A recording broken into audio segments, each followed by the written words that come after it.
নমস্কার। We learn ইনভেস্টিংয়ে আপনাদের সবাইকে স্বাগত। আচ্ছা, একটা কথা ভাবুন তো, যদি একদিন সকালে ঘুম থেকে উঠে শোনেন যে সোনার দাম 10 গ্রামে প্রায় 13,000 টাকা কমে গেছে। আর রূপোর দাম 1 কেজিতে প্রায় 88,000 টাকা। অবিশ্বাস্য লাগছে, তাই না? কিন্তু ঠিক এটাই হয়েছে এই সপ্তাহে, একেবারে ইউনিয়ন বাজেট পেশ হওয়ার ঠিক আগে। একদমই। এটা শুধু একটা সাধারণ দাম কমা নয়, ভারতীয় কমোডিটি বাজারের ইতিহাসে এটা অন্যতম বড় পতন। যেন ঠিক রবিবারের বড় পরীক্ষার আগে একটা প্রচণ্ড কালবৈশাখী ঝড়ে সে সব ওলটপালট করে দিয়ে গেল। হ্যাঁ, আজকের আড্ডায় আমরা ঠিক এটাই বোঝার চেষ্টা করব, কেন সোনার বাজারে এই প্রলয় এলো, এই চরম অস্থিরতার মধ্যেও আমাদের শেয়ার বাজার কি করছে। আর সবচেয়ে বড় প্রশ্ন, রবিবার যে বাজেট আসছে তার আগে একজন বিনিয়োগকারী হিসেবে আমাদের ঠিক কি কি বিষয় মাথায় রাখা উচিত। চলুন এই সব জটিল প্রশ্নের সহজ উত্তর খোঁজা যাক। তাহলে শুরু করা যাক শুক্রবার 30শে জানুয়ারি 2026-এর সেই দিনটা দিয়ে। এমসিএক্সের রূপোর দাম পড়েছে প্রায় 27%। 27%? হ্যাঁ, আর সোনার দাম প্রায় 12%। এটা কোনো ছোটখাটো বিষয় নয়, এটা একটা ঐতিহাসিক পতন। ওকে, লেটস আনপ্যাক দিস। 27%, এটা তো ক্রিপ্টোকারেন্সির মতো ওঠানামা। অনেকেই ভাবছেন এর পেছনে কোনো বড় খেলোয়াড় বা অপারেটরের হাত আছে। আসল কারণটা কি? দেখুন, প্রথম দৃষ্টিতে এটা অপারেটরের কারসাজি মনে হতেই পারে, কিন্তু আসলে কারণটা লুকিয়ে আছে আন্তর্জাতিক স্তরে। গ্লোবাল? হ্যাঁ, আমেরিকার প্রেসিডেন্ট ডোনাল্ড ট্রাম্প ফেডারেল রিজার্ভের নতুন চেয়ারম্যান হিসেবে কেভিন ওয়ার্শকে মনোনীত করছেন। কেভিন ওয়ার্শ? ইনি বাজারে সহজে টাকা ছাড়ার পক্ষে নন, অর্থাৎ ইনি একজন মনিটারি হক। মনিটারি হক, এই শব্দটা আমরা প্রায় শুনি। এর আসল অর্থটা যদি একটু সহজ করে বলেন। খুব ভালো প্রশ্ন। হক বা বাজ পাখির মতো ইনি মুদ্রাস্ফীতিকে স্বীকার করতে চান। তাই তিনি সুদের হার বাড়িয়ে বা বাজারে টাকার যোগান কমিয়ে অর্থনীতিকে একটু ঠান্ডা রাখেন। আচ্ছা। এর ফলে ডলারের চাহিদা বাড়ে এবং আন্তর্জাতিক বাজারে ডলার শক্তিশালী হয়। আর যেহেতু সোনা এবং অন্যান্য কমোডিটির লেনদেন ডলারে হয়, তাই শক্তিশালী ডলারের বিপরীতে সোনার দাম স্বাভাবিকভাবেই কমে আসে। বুঝেছি। একদম। তার মানে আমেরিকার একটা প্রশাসনিক সিদ্ধান্তের প্রভাব সরাসরি আমাদের দেশের সোনার বাজারের উপর পড়ছে। কিন্তু পতনটা এত ভয়ানক কেন হলো? শুধু ডলার শক্তিশালী হওয়ার জন্য তো এত বড় একটা ধস নামে না। নিশ্চয়ই এর পেছনে আরও কোনো কারণ আছে। ঠিক ধরেছেন। এখানেই আসছে দ্বিতীয় এবং সবচেয়ে গুরুত্বপূর্ণ কারণটা, যাকে আমরা বলছি লেভারেজ স্কুইজ। Leverage squeeze? শিকাগোর CME গ্রুপ, যেটা বিশ্বের সবচেয়ে বড় কমোডিটি এক্সচেঞ্জ, তারা হঠাৎ করেই ফিউচার্স ট্রেডিংয়ের জন্য মার্জিনের নিয়ম বদলে দিয়েছে। মার্জিন নিয়ম? আচ্ছা, বিষয়টা আমাদের শ্রোতাদের জন্য একটু সহজ করে বোঝানো যাক। একটা উপমা দিয়ে বললে হয়তো সুবিধা হবে। অবশ্যই। ধরুন আপনি 10 লক্ষ টাকা ডাউন পেমেন্ট দিয়ে 1 কোটি টাকার একটা ফ্ল্যাট বুক করেছেন। বেশ। হঠাৎ করে বিল্ডার আপনাকে ফোন করে বলছে নিয়ম বদলে গেছে, আপনাকে আজ রাতের মধ্যে আরও 20 লক্ষ টাকা মোট 30 লক্ষ টাকা জমা করতে হবে, না হলে আপনার বুকিং বাতিল।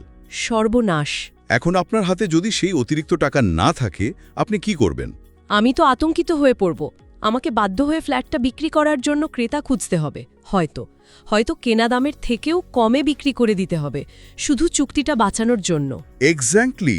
ট্রেডার্সদের সাথেও ঠিক তাই হয়েছে। নতুন নিয়মে কন্ট্রাক্টের মোট মূল্যের ওপর অনেক বেশি মার্জিন দিতে হচ্ছে। ও আচ্ছা। দাম যেহেতু রেকর্ড উঁচুতে ছিল, তাই ট্রেডার্সদের ওপর হঠাৎ করে প্রচুর অতিরিক্ত মার্জিনের চাপ আসে। যারা লেভারেজ নিয়ে ধার করে বড় পজিশন নিয়েছিল, তারা সেই টাকা জোগাড় করতে পারেনি। আর তাই তারা তাদের সোনার বা রূপোর চুক্তি বিক্রি করতে বাধ্য হয়েছে। আর যখন হাজার হাজার ট্রেডার্স একই সঙ্গে বিক্রি করতে শুরু করে, তখন বাজারে একটা আতঙ্ক তৈরি হয়। একেই বলে ফোর্সড লিকুইডেশন। Forced liquidation? হ্যাঁ, এটা একটা চেইন রিঅ্যাকশনের মতো কাজ করে, দামকে একেবারে পাতালে নামিয়ে এনেছে। কিন্তু একটা প্রশ্ন আসছে, এক্সচেঞ্জগুলো কি এই নিয়মটা হঠাৎ করে না বদলে ট্রেডারদের একটু সময় দিতে পারত না? এটা কি তাদের পক্ষ থেকে একটু দায়িত্বজ্ঞানহীন কাজ নয়? এটা একটা খুব যুক্তিসঙ্গত প্রশ্ন।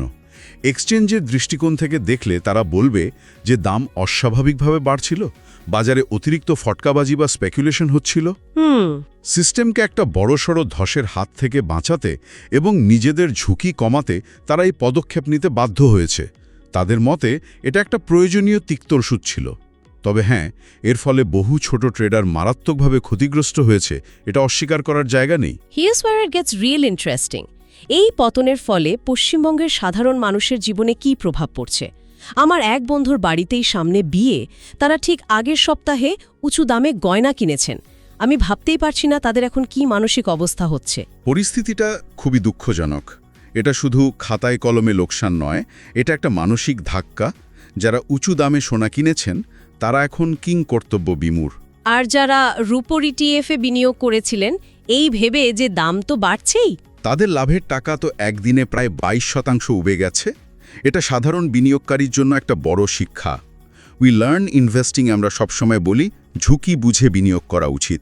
আমাদের পুরনো প্রবাদ লোভে পাপ, পাপে মৃত্যু, এই কথাটা যেন আবার সত্যি বলে মনে হচ্ছে। অতিরিক্ত লেভারেজ বা ধার করে বিনিয়োগ করা যে কতটা বিপজ্জনক হতে পারে, এই ঘটনাটা তার সবচেয়ে বড় উদাহরণ। একদম। কোনো অ্যাসেটের দাম যখন রকেটের গতিতে বাড়ে তখন সতর্ক হওয়া উচিত। ট্রেন্ডের পেছনে না ছুটে নিজের ঝুঁকি নেওয়ার ক্ষমতা বোঝাটা খুব জরুরি। আচ্ছা, আমাদের একদিকে যখন সোনার বাজারে এই প্রলয় চলছে, তখন আমাদের শেয়ার বাজার কিন্তু আশ্চর্যজনকভাবে শান্ত। নিফটি 50 আর সেন্সেক্স সামান্য পড়েছে, কিন্তু বড় কোনো ভাঙন দেখা যাচ্ছে না। দুটো বাজারের মধ্যে এত তফাৎ কেন? আমরা যদি পুরো বিষয়টা একটা বড় প্রেক্ষাপটে দেখি তাহলে এর কারণটা খুব আকর্ষণীয়। এটা হলো এফআইআই বনাম ডিআইআই এর এক অসম লড়াইয়ের গল্প। এফআইআই বনাম ডিআইআই। বিদেশি বিনিয়োগকারীরা অর্থাৎ এফআইআইস জানুয়ারি মাসে প্রায় ৩৬,০০০ কোটি টাকার শেয়ার বিক্রি করেছে। ৩৬,০০০ কোটি, এটা তো একটা বিশাল অঙ্ক। বিশাল। যে কোনো সাধারণ পরিস্থিতিতে বাজার এর ফলে ধসে যেত। কিন্তু তা তো হয়নি। তাহলে এই বিক্রির চাপটা সামলালো কে? সামলেছে আমাদের দেশের বিনিয়োগকারীরা অর্থাৎ ডিআইআইস। আমাদের মিউচুয়াল ফান্ড এবং ইন্স্যুরেন্স কোম্পানিগুলো প্রায় পুরো ৩৬,০০০ কোটি টাকার শেয়ারই কিনে নিয়েছে। বাহ! এর মানে বাইরের লোক যখন ভরসা হারিয়ে বিক্রি করছে, তখন ঘরের লোক বাজারের উপর আস্থা রেখে সেই শেয়ার কিনছে। তার মানে এটা শুধু কিছু সংখ্যা নয়, এটা ভারতীয় বাজারের আত্মনির্ভরতার একটা গল্প। আমরা এতদিন বিদেশি টাকার উপর নির্ভরশীল ছিলাম, কিন্তু এখন আমাদের ঘরের টাকা আমাদের নিজেদের বিশ্বাসী বাজারকে ধরে রাখছে। দিস ইজ দ্য রিয়েল আত্মনির্ভর Bharat in the stock market. আপনি একেবারে সঠিক শব্দটি ব্যবহার করেছেন। এটা বাজারের অন্তর্নিহিত শক্তি এবং ম্যাচুরিটিকে প্রকাশ করে। তবে এর মানে এই নয় যে পুরো বাজার ভালো করছে। এখানেও একটা সেক্টরাল ডাইভারজেন্স বা সেক্টরের ভিন্ন চাল পরিষ্কার দেখা যাচ্ছে। অর্থাৎ কিছু সেক্টর উড়ছে আর কিছু ধুঁকছে। একদম। হ্যাঁ, এই বিষয়টা এখন বিনিয়োগকারীদের জন্য সবচেয়ে গুরুত্বপূর্ণ। কোন সেক্টরগুলো ভালো ফল করছে? বিজয়ী সেক্টরগুলোর মধ্যে প্রথমেই আসছে ক্যাপিটাল গুডস। এবিবি ইন্ডিয়া আর সিমেন্সের মতো কোম্পানিগুলো খুব ভালো ফল করছে। এবিবি ইন্ডিয়া প্রায় ৮ থেকে ১০% বেড়েছে। এর কারণ হলো এদের হাতে প্রচুর অর্ডার আছে। আচ্ছা, কোম্পানি বাজার থেকে নিজের শেয়ার কিনছে, অর্থাৎ বাইব্যাক ঘোষণা করেছে, যা ম্যানেজমেন্টের আত্মবিশ্বাসের লক্ষণ। আর আশা করা হচ্ছে বাজেটে পরিকাঠামো খাতে সরকার বড় ঘোষণা করবে, যার সরাসরি লাভ পাবে এই কোম্পানিগুলো। ঠিক। আর একটা বড় চমক তো টেলিকম সেক্টর, বিশেষ করে ভোডাফোন আইডিয়া। যে শেয়ারটা প্রায় খাদের কিনারায় দাঁড়িয়েছিল, সেটাই এখন দুরান্ত গতিতে এগোচ্ছে। এর পেছনে কি কারণ? ভোডাফোন আইডিয়া বা ভিআইয়ের জন্য সরকারের সিদ্ধান্তটা একটা লাইফলাইন হিসেবে কাজ করেছে। সরকার তাদের এজিআর পেমেন্টের ক্ষেত্রে কিছুটা ছাড় দিয়েছে। আচ্ছা, মানে পুরনো স্পেকট্রাম ব্যবহারের জন্য যে বিপুল অঙ্কের টাকা বাকি ছিল তা মেটানোর জন্য আরও সময় এবং সুবিধা দেওয়া হয়েছে। এর ফলে কোম্পানির দেউলিয়া হওয়ার ভয়টা আপাতত কেটে গেছে। আর তারা 5G নেটওয়ার্কে বিনিয়োগ করার সুযোগ পাবে। ঠিক। তাই শেয়ারটা গত ৩ মাসে প্রায় ৫০% বেড়েছে। দারুণ খবর। তাহলে দুর্বল সেক্টর কোনগুলো? কোথায় চাপটা বেশি দেখা যাচ্ছে? সবচেয়ে বেশি চাপে আছে কনজাম্পশন সেক্টর। এশিয়ান পেইন্টস বা মারুতি সুজুকির মতো বড় কোম্পানিগুলোর শেয়ারের দাম পড়ছে। এশিয়ান পেইন্টসের শেয়ার তো একদিনে অনেক পড়েছে শুনলাম। হ্যাঁ, প্রায় ৬-৭%, যা গত ১৪ মাসের সর্বোচ্চ পতন। এর মূল কারণ হল গ্রামের দিকে চাহিদা কমছে এবং মুদ্রাস্ফীতির কারণে মানুষ কম দামি জিনিসপত্রের দিকে ঝুঁকছে, যাকে বলে down trading. So what does this all mean? এর মানে হল চোখ বন্ধ করে শুধু নিফটি বা সেন্সেক্স দেখে বিনিয়োগের দিন শেষ। বিনিয়োগকারীদের এখন অনেক বেশি স্টক স্পেসিফিক হতে হবে। একদম। পুরো জঙ্গল নয়, জঙ্গলের কোন গাছটা সবচেয়ে দ্রুত বাড়ছে সেটা খুঁজে বের করাটাই আসল খেলা। বাজার এখন অনেক বেশি ইসবেরাতিভ বা সিলেক্টিভ হয়ে গেছে। এই যে আমরা সেক্টরের ভিন্ন চালের কথা বলছি, তার প্রভাব তো আমাদের স্থানীয় পশ্চিমবঙ্গের কোম্পানিগুলোর ওপরেও পড়ছে। চলুন সেই প্রেক্ষাপটেই আমাদের এখানকার কিছু পরিচিত শেয়ারের অবস্থাটা একটু দেখে নেওয়া যাক। অবশ্যই পশ্চিমবঙ্গের শেয়ারগুলোর মধ্যে কয়েকটা বেশ ইন্টারেস্টিং জায়গায় আছে, যেমন বন্ধন ব্যাংক। বন্ধন ব্যাংক ব্যাংকের অ্যাসেট কোয়ালিটি লোনের গুণমান ধীরে ধীরে ঠিক হচ্ছে। আসাম আর পশ্চিমবঙ্গের মাইক্রোফাইন্যান্স বুকটা এখন অনেকটাই পরিষ্কার। আর শেয়ারটা এখন তার বুক ভ্যালুর কাছাকাছি দামে পাওয়া যাচ্ছে। বুক ভ্যালুর কাছাকাছি দাম, এটা সাধারণ বিনিয়োগকারীর জন্য কি সংকেত দেয়? বুক ভ্যালু হলো যদি আজকে ব্যাংক তার সমস্ত সম্পত্তি বিক্রি করে দেয় এবং সমস্ত দেনা মিটিয়ে দেয়, তাহলে প্রতি শেয়ারে যে দাম পড়ে থাকবে সেটাই। আচ্ছা, যখন কোনো শেয়ার তার বুক ভ্যালুর কাছাকাছি ট্রেড করে, তখন অনেক ভ্যালু ইনভেস্টর মনে করেন যে শেয়ারটা সস্তায় পাওয়া যাচ্ছে। তবে এর সঙ্গে এটাও দেখতে হবে যে ব্যাংকের লাভের হার ভবিষ্যতে বাড়বে কিনা। আর সিএসই, এটা তো অনেক বাঙালি বিনিয়োগকারীর প্রিয় ডিভিডেন্ড স্টক। হ্যাঁ, সিএসই একটা ডিফেন্সিভ স্টক হিসেবে পরিচিত। বাজার যখন খুব অস্থির থাকে, তখন এই ধরনের শেয়ারে পতন তুলনামূলকভাবে কম হয়। বিনিয়োগকারীরা নিয়মিত ডিভিডেন্ডের জন্য এটা পছন্দ করে। সামনে গরমকাল আসছে। ঠিক, বিদ্যুতের চাহিদা বাড়লে কোম্পানির লাভ হতে পারে। তবে এক্ষেত্রে ঝুঁকি হলো বিদ্যুৎ সংক্রান্ত কোনো সরকারি নিয়মের পরিবর্তন। আর এক্সাইড ইন্ডাস্ট্রিজ, ওদের ইলেকট্রিক গাড়ির ব্যাটারি তৈরির বড় প্ল্যান নিয়ে তো অনেক কথা হচ্ছে। ঠিক, এক্সাইড এখন একটা বড় পরিবর্তনের মধ্যে দিয়ে যাচ্ছে। তারা তাদের পুরনো লেড অ্যাসিড ব্যাটারির ব্যবসা থেকে বেরিয়ে এসে লিথিয়াম আয়ন ব্যাটারি তৈরির দিকে ঝুঁকছে। এটা একটা বাজেট প্লে হতে পারে তাহলে? হতে পারে। বাজেটে যদি ব্যাটারি বা ইভি সংক্রান্ত কোনো ঘোষণা আসে, যেমন ধরুন PLI scheme. PLI scheme PLI production linked incentive, সরকার মেক ইন ইন্ডিয়াকে উৎসাহ দিতে নির্দিষ্ট কিছু ক্ষেত্রে কোম্পানিগুলোকে তাদের উৎপাদনের উপর ভিত্তি করে আর্থিক ভর্তুকি দেয়। ও আচ্ছা। যদি ব্যাটারি উৎপাদনে এরকম কোনো স্কিম ঘোষণা করা হয়, তাহলে এক্সাইডের মতো কোম্পানির জন্য সেটা একটা বিরাট বড় খবর হবে। কিন্তু এখানে এক্সাইডকে তো টাটা কেমিক্যালস বা আমারা রাজার মতো বড় খেলোয়াড়দের সাথে পাল্লা দিতে হবে। তাই এখানে যেমন সম্ভাবনা আছে, তেমনই ঝুঁকিও কিন্তু কম নয়। এবার আসা যাক সবচেয়ে বড় ইভেন্টে, রবিবারের বাজেট, দ্য সানডে শোডাউন। এই প্রথমবার রবিবার ইউনিয়ন বাজেট পেশ হচ্ছে এবং সেদিন শেয়ার বাজারও খোলা থাকছে। এটা তো একটা ঐতিহাসিক পরিস্থিতি। This raises an important question. বাজার খোলা রাখার সিদ্ধান্তটা নেওয়া হয়েছে যাতে বাজেটের ঘোষণার সাথে সাথে তার প্রভাব বাজারে দেখা যায়, যাতে সোমবার বড় গ্যাপ আপ বা গ্যাপ ডাউন না হয়। একদম। কিন্তু এর সাথে একটা বড় ঝুঁকিও জড়িয়ে আছে, যা অনেক সাধারণ বিনিয়োগকারী হয়তো জানেন না। কি রকম ঝুঁকি? এটাকে বলা যেতে পারে একটা সেটেলমেন্ট ট্র্যাপ।